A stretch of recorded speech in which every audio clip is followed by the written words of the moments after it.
Hey everyone, it's Tuesday night rapid fire. This week we've got David Marmor on the line with us. He's the director of 1BR, which is a fantastic new film being released by Eagle Entertainment, which we have copies to give away. If you go back and listen to Monday night's podcast, he joined us. We talked about the film. It was a whole lot of fun. And now we're going to just shoot some rapid fire questions at him. Hey David, how are you? I'm great. How you doing, Glenn? I'm good. Hope you're ready for this. I don't know if I am, but we'll find out. First question is not even on my screen. I just want to know, you've got a banjo behind you. You play the banjo, yeah? I do, yeah, yeah. That actually is a tiny banjo. It's about this big. Oh, so that So that's it's more of an art piece. But you probably I don't know if you can see the real banjo is back there. That's my baby. gotcha. That's a custom made banjo. Um, and yeah, I'm a big fan of the banjo, and I've been playing for probably 20 years. Well, for a small banjo, that's some amazing forced perspective right there. Yeah. It feels like I'm in a gigantic room, right? Yeah. All right, let's go with an easy one. What's your favorite flavored ice cream? Coffee. Yeah, I'm a Coffee. coffee guy. Yeah, I love coffee ice cream. This is a big fight I have with my wife because she always like her default, like what she loves is vanilla. And I just find like vanilla to me is like a nothing ice cream. Like I'll eat vanilla ice cream if I can have a lot of toppings on it. Yeah. But like I don't want vanilla ice cream. And even like with stuff, like, if I'm having like, cake or pie or whatever, I usually want coffee ice cream with it. Well, It's my jam. vanilla is so boring that we use the word vanilla to explain things that are boring. That's what I told her, but she doesn't believe me. So yeah. No, look, I mean, there's like really good vanilla ice cream, and I respect her taste, but she's wrong. That's all. um, some people are considered weirdos for enjoying dessert before mains. How do you feel about that? Um, yeah, I guess I would feel a little weird. I would feel a little weird about that. I'm a big main before dessert guy. I It's want, like, to me, but that's also just part of my personality. Like if you give me a plate of food, say you give me something for dinner, and there's something I don't really like on the plate, and there's something I kind of like, and then there's something I really like. I will eat them in that order. I will eat the stuff I don't like first and move on. I want to finish with the thing I like the most, which is probably kind of counterproductive, right? Because like you get fuller as you go, right? You should probably like start with the stuff that's the best. yeah. But that's just not the way. That's never the way I've done things. See, really hard hitting, probing questions here. See, your fans don't get this anywhere else. No, no, these are like, look, you hear the same questions. You do enough press, you hear the same questions over and over. I've never heard either of those questions before. So Excellent. yeah. Let's see if we've got a roll, because the next one is, and I promise you, it's the last ice cream related I mean, question. I'll talk about ice cream all day. I love ice cream. We have a few ice cream parlors down here that do beer flavored ice cream. What are your thoughts on that?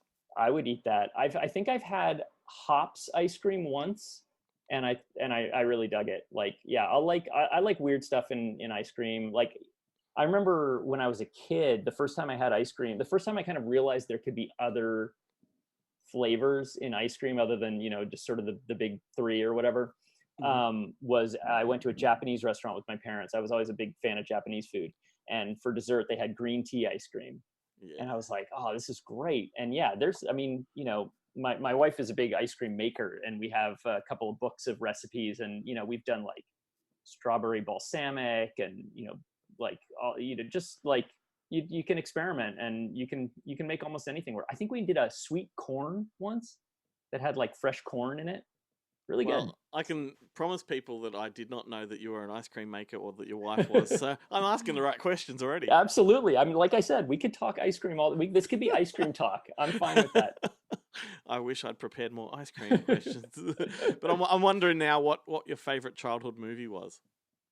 Favorite childhood movie. I mean, that's a really tough one because, I grew up like completely crazy about movies. So it was constantly changing. And there are many, many movies. I think like a couple of the early movie memories, that like movies that really hit me and that I wanted to watch over and over, would have been Raiders of the Lost Ark, which the first time I saw, I was way too young and I just had nightmares for weeks.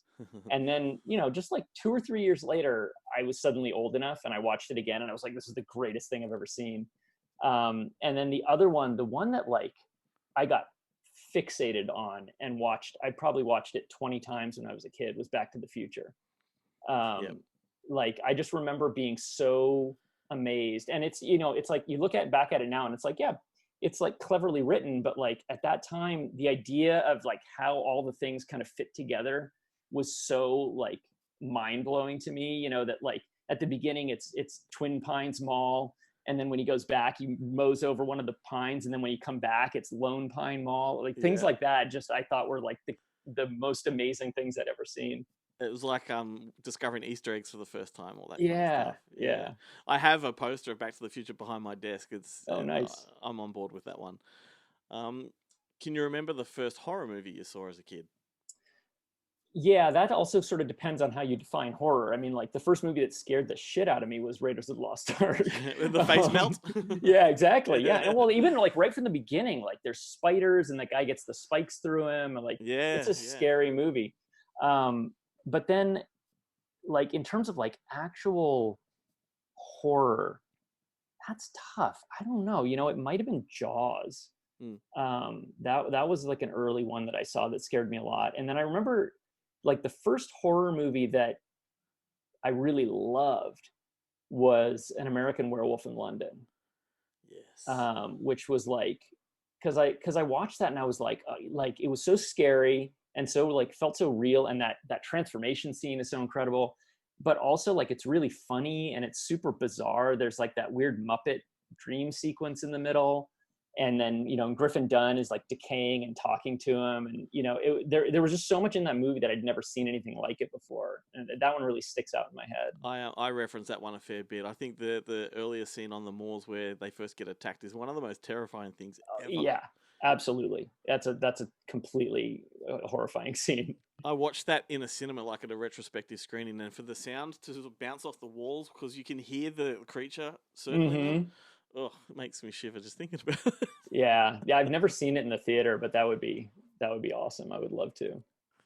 All right, so next one is, what was the most valuable lesson you took away from making 1BR? Oh man, I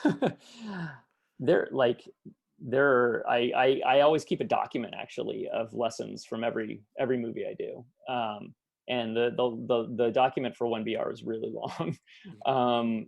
The most valuable lesson, I think, and this is really specific to making a feature, the lesson that I would, you know, the thing that I felt sort of most unprepared for doing a feature for the first time, and which I really like had to learn, was that, you know, a short film can be a sprint and a feature is a marathon. Even a fast feature, even 15 days, which was, you know, is very short for a feature. You can't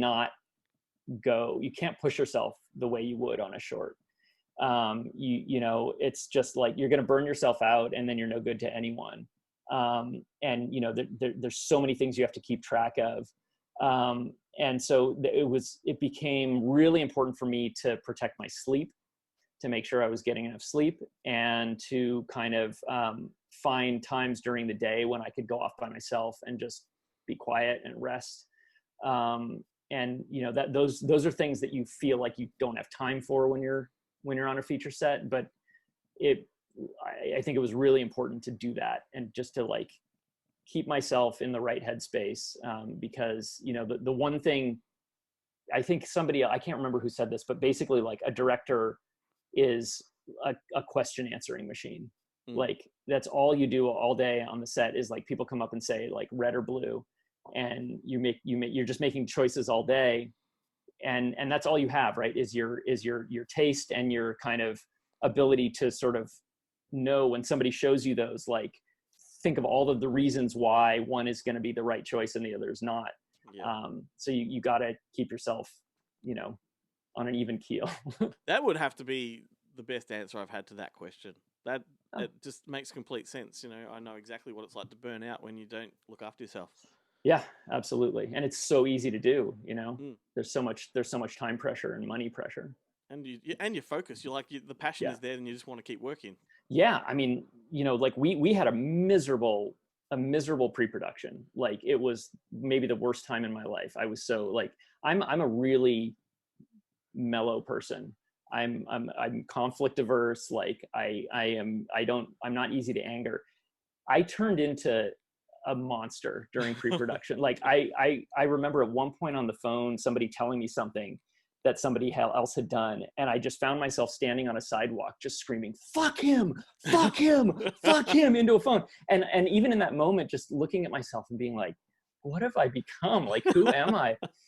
So, as much pressure as there was on set, like, to be able to step onto the set and be done with all the pre-production and like actually making the thing was such an incredible relief that I think that really helped with my sort of being able to keep myself centered a little bit. Wow. And in the film, as the character Sarah makes her entrance, her car has some major rust marks on it. Who gave up their car for this film?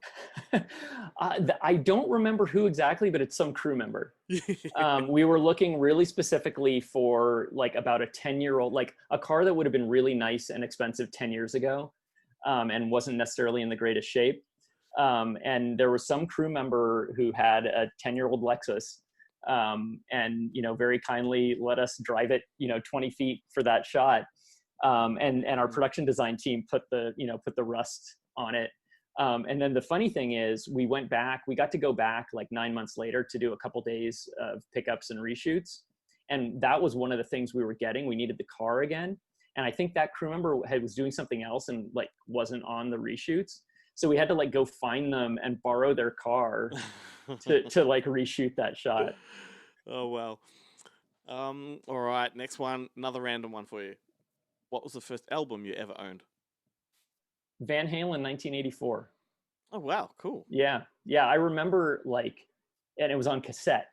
I remember like just agonizing over that purchase. It seemed like so much money. And I knew there were like 2 songs on there I really liked. I think it was like Jump and Panama. I was like super into as as a little kid.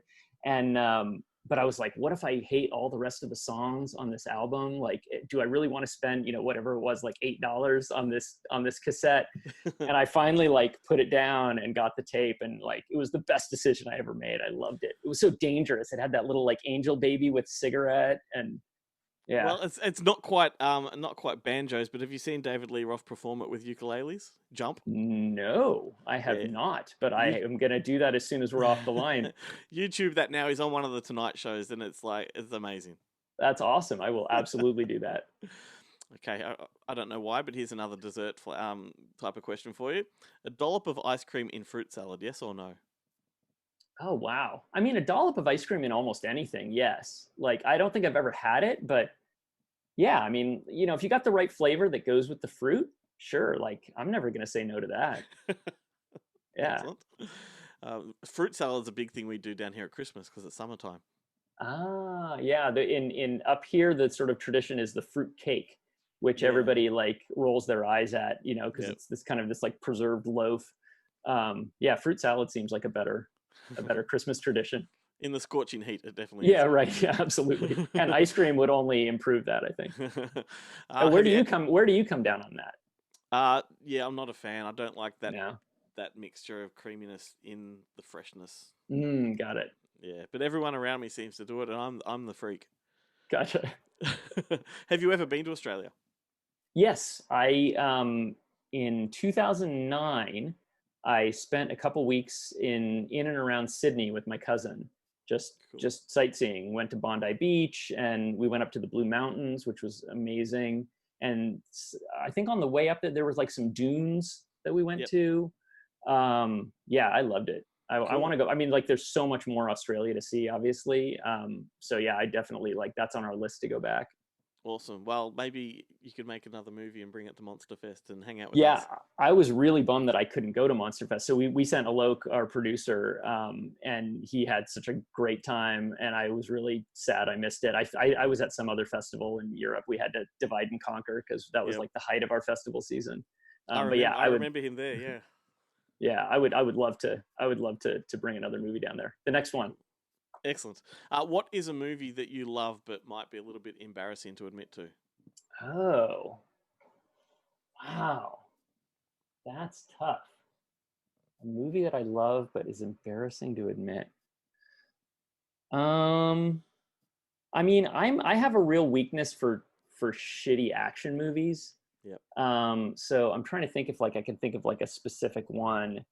Um, That's my I mean, bag some of too. those, yeah, some of those like old like Schwarzenegger movies, like Yeah. Commando, I love. And I mean, that's not embarrassing to admit, really. No. Like people loved Commando. I'm trying to think if there's anything like really embarrassing. I also love like just really.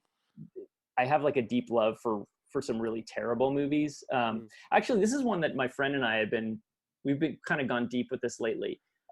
Is David Lynch's Dune, Yeah. which is such a mess. Like it just like doesn't work at all, but it's so interesting. Like Yep. I will watch that all day. Like it's so specific and so weird and like nonsensical, and it kind of turns into a montage and at toward the end. Yep. So that's like, yeah, confessing a love for that movie might be a little embarrassing. Excellent. That's a weird thing on our show is that when we talk about any kind of movie, somehow Hallmark movies always come up. Don't know Huh. how. And both of us sort of have this weird fascination with those really shitty Hallmark movies, and Hmm. don't know what that is. It's, I guess, like picking up a woman's magazine and actually enjoying the read. I guess so. Yeah. I've probably only seen one or two of those, and like, yeah, that's not my. Oh no, I can't do it. they are not worth anybody's time. Yeah. But I confess. Yeah, man. So, if you could have dinner with one director, who would it be? Oh man, Dead living or or alive? Yeah, dead dead or or alive. alive? I mean, it would have to be Stanley Kubrick. Yeah. Like, I'm sure he'd be super mean and I would have a miserable time, but like, because he didn't seem like a nice person, but like, I mean, just the sheer sort of density of classic movies, like Mm. he almost didn't make a bad movie in his whole career, which is astonishing. I mean, he didn't make that many movies, but like so many of them are just classics, and they're so weird. Like Yeah. his movies are not like anybody else's. So I would want to like, I would just want to talk to him. Yeah, it's a good Yeah. answer. If you serve him ice cream, then he'll probably in a good mood. There you go. And if your dinner party was crashed by a second director, who do you hope that person would be? Second director. Oh wow. Huh. I had to go past Kubrick. Well, so now you're getting into like now I just want an interesting dinner party. So I think like, and I don't super know his movies, but I think he would be super interesting to talk to. It would be John Waters. Oh yeah, what a pairing that Like, would be. yeah. So I would love to sit down with and have dinner with John Waters and Stanley Kubrick. I bet they'd Well, have a lot to talk about. he would put Kubrick in his place. Absolutely. Yeah, he wouldn't take any shit. No. But he would not enter your house if you didn't own books. But I can see that you do. So Yes, yeah. We're doing okay on books. excellent. Second to last question. Was 1BR always the original title for the film? No. So yeah, I always go through in everything I write, I go through so many titles. I can like in some ways I think like I can't quite come to the final title until the script has been developed. So whatever title I have when I usually just kind of like come up with a temporary title when I'm first writing something. I think the very first title of it was Apartment 202. Because that was the apartment number of my apartment that I was living in when I started writing it. And I just, I really actually, when I first started writing it, a lot of the characters were based on people who, who I had seen in the apartment complex. And I kind of just named them after the real people if I knew their name or just made up a name. And so, yeah, Apartment 202 was my apartment. I just titled it that. The layout of the apartment in the script was the layout of my apartment. And then I think it was late in the process. I think it was like, I'd been working on the script for a year or more probably when I finally had the idea for 1BR, which, it felt like punchy and, a little bit mysterious. It felt like it had the right tone. Yep, absolutely. And finally, what would your final meal be if you had to pick one? Oh man, my final meal. That's a mean question. Like, I like food and I like a lot of different kind of food. All right. I would say, my favorite thing growing up was our Sunday night dinner that I would have with my parents, which was steak, potato, and artichoke. Right. And I don't know do you have artichokes in Australia? Okay. Yep. I might do away with the potato now. Potato, like that's you know, I would have like steak and sourdough bread with butter and artichoke, and then pecan pie with whipped cream and coffee ice cream for dessert. Wow, sounds amazing. Yeah, but I don't want to have a last meal yet. I'm not ready for that. No, of course not.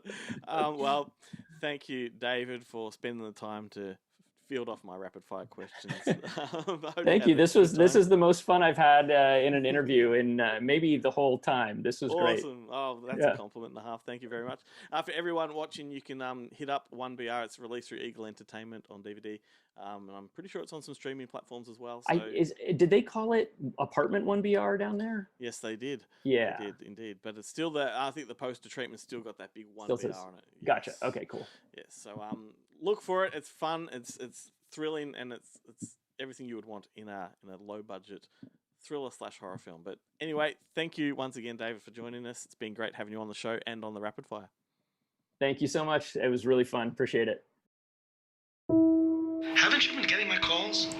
I've been busy. When are you coming home? I'm staying.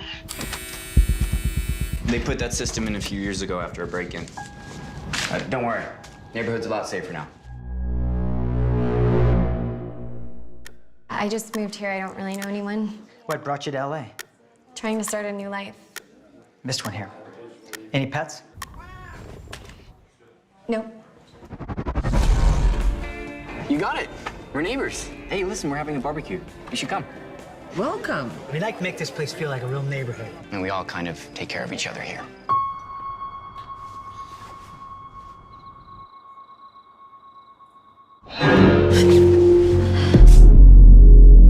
Does the plumbing do that every night? Do what? So tired all the time. Do you hear that noise? I don't hear anything very well anymore. You think I'm crazy?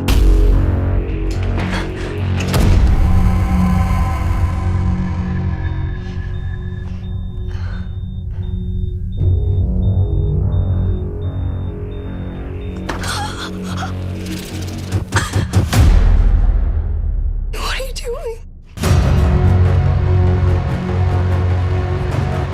Run! Run! Help! I need help! How could you do this? I just want to go.